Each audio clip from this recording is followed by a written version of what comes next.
Good. Thank you for joining us. My name is Jennifer Homendy, and I'm the chairwoman of the National Transportation Safety Board.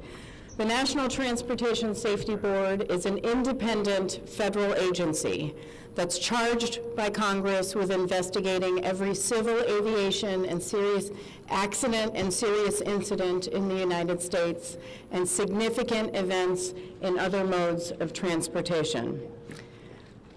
I want to start by expressing our deepest condolences, our sympathies on behalf of the entire board for those who lost loved ones in this terrible tragedy.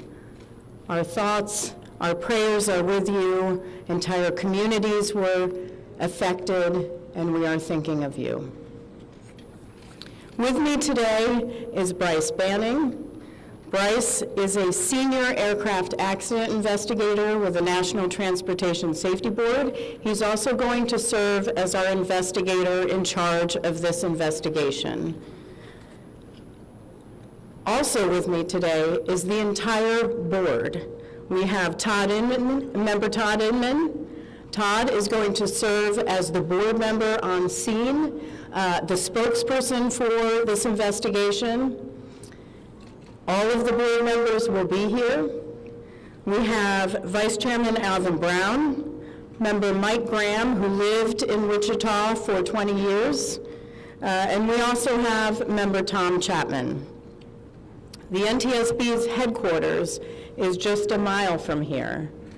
And so we are all here because this is an all-hands on-deck event. And we're here to assure the American people that we are going to leave no stone unturned in this investigation. We are going to conduct a thorough investigation of this entire tragedy, looking at the facts. Now, with that, I want to level set. When we go to the scene, and we were here last night, we allow the responders to do their important safety mission, which in this case was search and rescue and recovery. We stand back to allow them to do their important safety mission. And so this, for us, is our first full day on scene with our entire crew coming together. We have about nearly 50 people on scene, and in addition to our resources back at headquarters in our labs and throughout the agency. So with that said, we are not going to get into specific facts in this press conference. I want to level set here. We're going to get into our investigative process. As we are able to confirm factual information, we will provide that. I do want to say this is a whole of government effort. I was able to brief, along with others, the President of the United States and the Vice President this afternoon. I want to thank them for their leadership, for their tremendous support of the NTSB, for our investigators, and for the responders that are on scene doing an important mission. I also want to thank Secretary Sean Duffy, who I was communicating with early on after we first got word of this tragedy. We've been working together throughout the day, along with his team at the DOT and within FAA. I also want to thank Secretary Pete Hegseth, who was also integral in working with us today. Chris Rocheleau, the acting administrator of the Federal Aviation Administration. We've heard from many members of Congress on both sides of the aisle, and so I will say this is a tremendous, one more time, whole of government effort. I also want to take a moment and thank the many, many responders that have been on scene. It has been an incredible effort, and I will have a full list that I will provide, that we will provide tomorrow, but I do want to thank them for all their work. With that, I'm going to turn it over to Member Inman for additional remarks.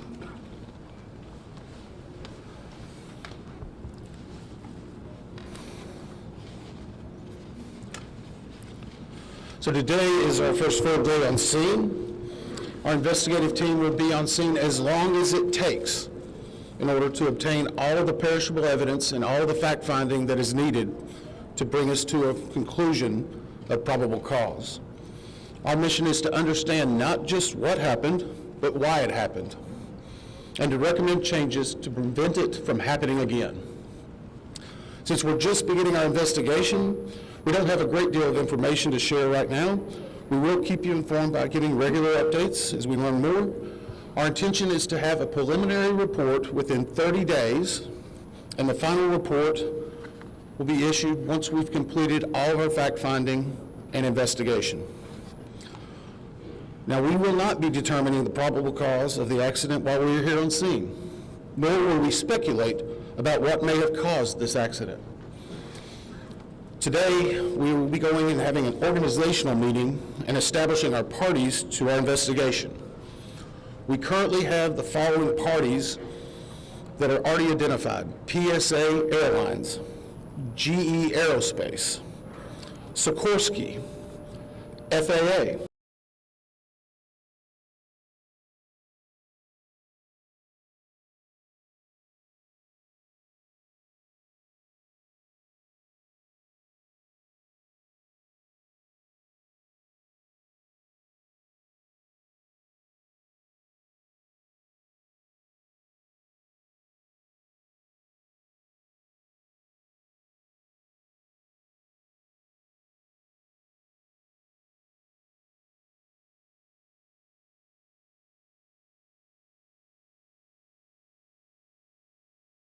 involved in the accident. We offer that because they will provide technical expertise and relevant information supporting the development of the best possible factual record. Once they join this investigation, they are not permitted to release documents or talk publicly about the investigation without the consent of the NTSB. So I want to stress this: it is only the NTSB that will provide information related to this investigation, with one exception. Regarding the fatalities that occurred, that notification will be handled by the D.C. medical examiner. We will not be discussing fatalities or names. That will be handled by them as the proper authority. So we want to talk a little bit about our process. We will analyze the facts and determine the probable cause of the accident, and then issue a report of those determinations. I also want to talk a little bit about some additional people that are here with us, and they're very important to us, and that is our family assistance group. Later today, we will be briefing the families. We normally try to do this before a media event, but in this case, they're still arriving. Our family assistance specialists are already working closely with local officials and others to help assist them in their efforts to support everyone that's affected by this accident.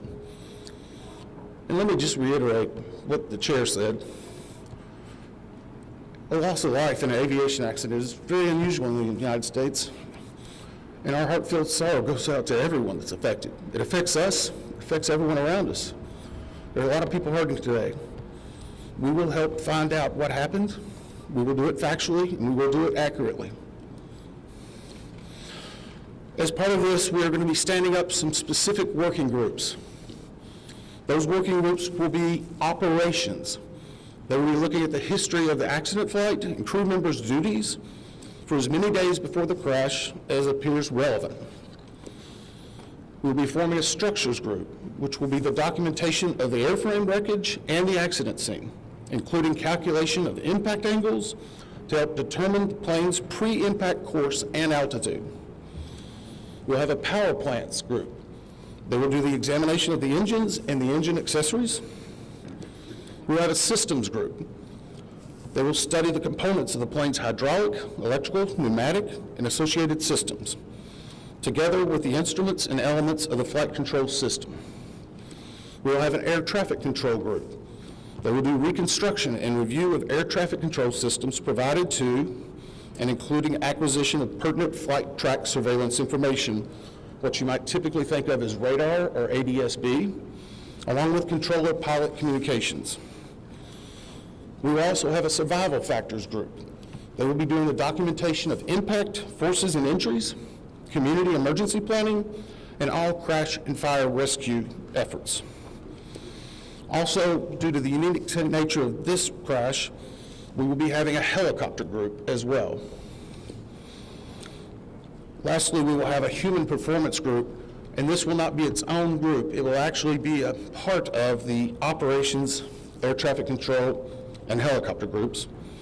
They will study the crew performance and all before the accident factors that might be involved in human error, including fatigue, medication, medical histories, training, workload, equipment design, and work environment.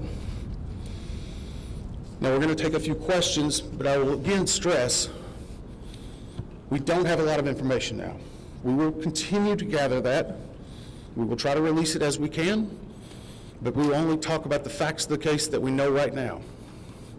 So, I'm going to ask, we'll call on a few people. I'm going to ask that you state your name and affiliation. yeah, James Matthews from Sky News.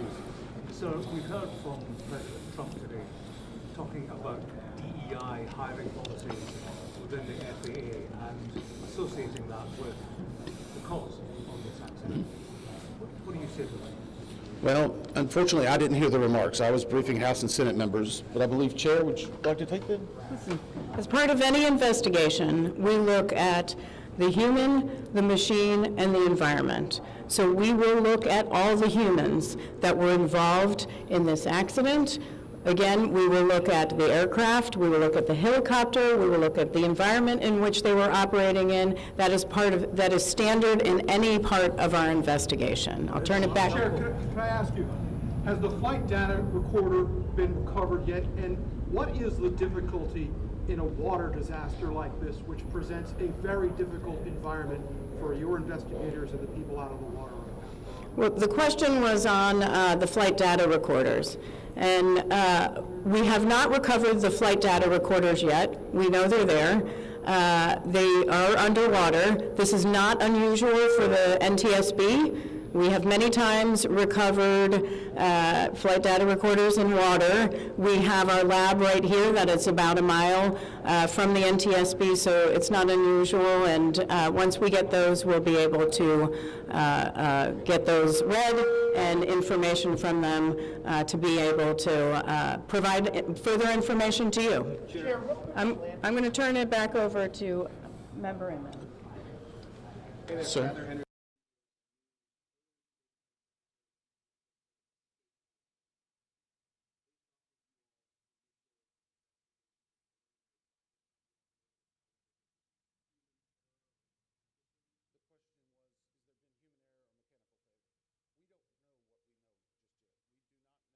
Facts to be able to rule in or out human factor, mechanical factors. That is part of the NTSB investigative process, and where all of these groups will come together. It's one of the reasons why the NTSB is known as the gold standard. We will take the time that's necessary, but I'd also like to reiterate, if we find something that is a significant issue that warrants immediate action, we will not hesitate to make those recommendations and make them public. We have a good track record on that, and we want to continue doing so. Sir. Hello, Sir. Tom Costello with NBC News. Does it hurt your investigative process, maybe for the chairman, does it hurt your investigative process to have the president already suggesting possible causes here as you try to keep an open mind and begin this investigation? Thank you, Chair. Tom, with all due respect, I think the press also likes to state what probable cause is before we get to the probable cause. So what I'm going to say is you need to give us time. You need to give NTSB, it's not that we don't have information. We do have information. We have data. We have substantial amounts of information. We need to verify information. We need to take our time to make sure it is accurate. That's best for you. That's important for the families. It's important for legislators who are seeking answers to try to figure out what they're going to do about this. And so it will take time. We do have a lot of information, but we need some time to verify that.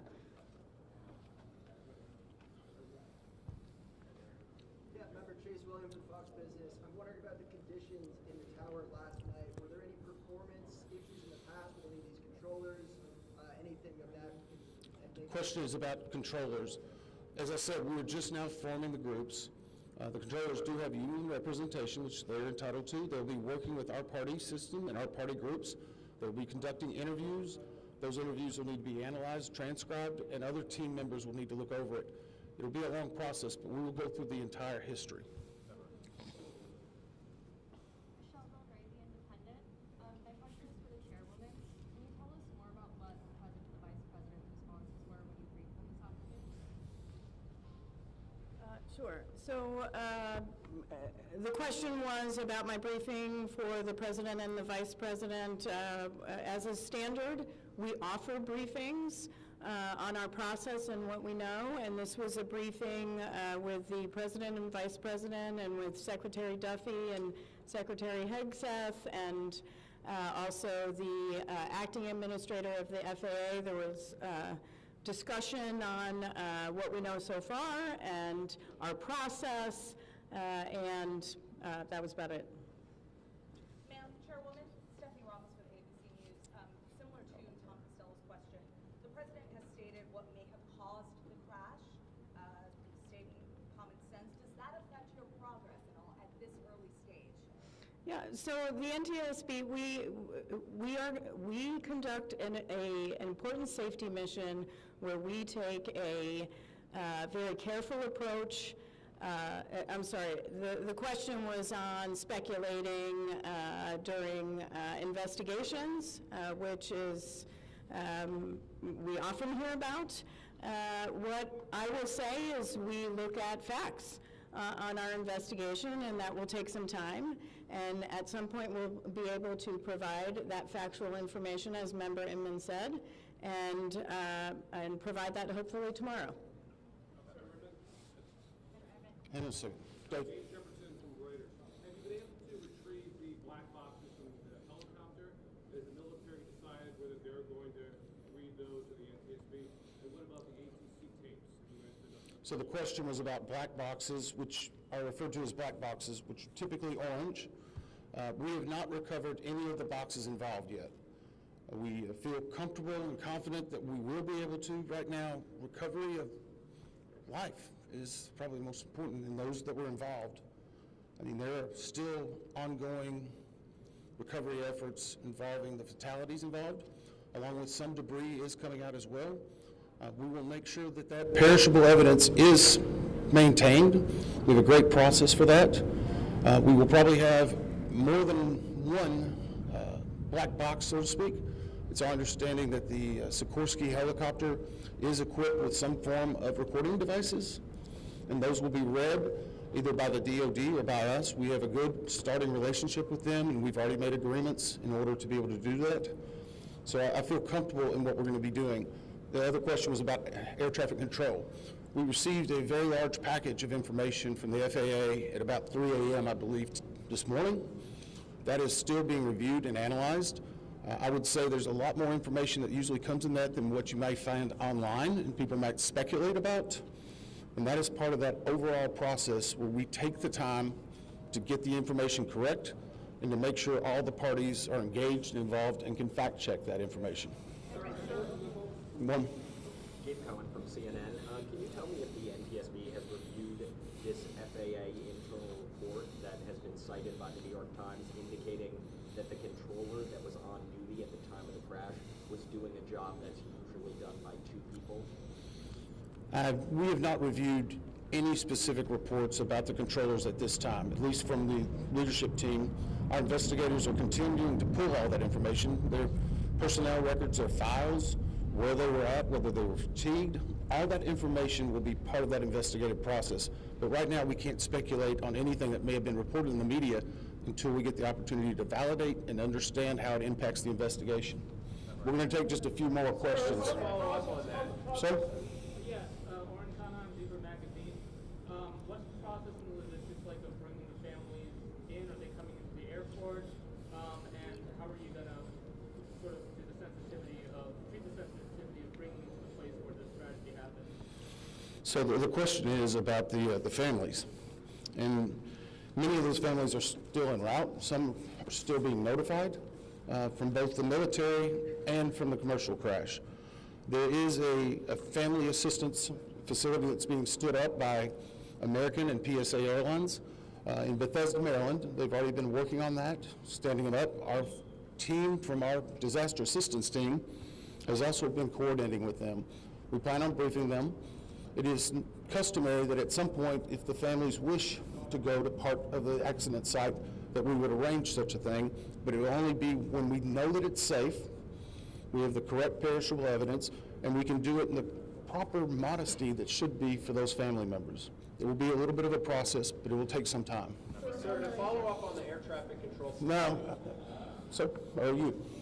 I know that Marielle Carville with DC News now. We've heard from some witnesses that they saw people were able to come down the slides of the plane. Has there been any indication that people made it off the plane into the water? Well, again, we will not speak to the fatalities. The D.C. medical examiner will, but I think the D.C. fire chief this morning very succinctly said correctly that we believe there are no survivors.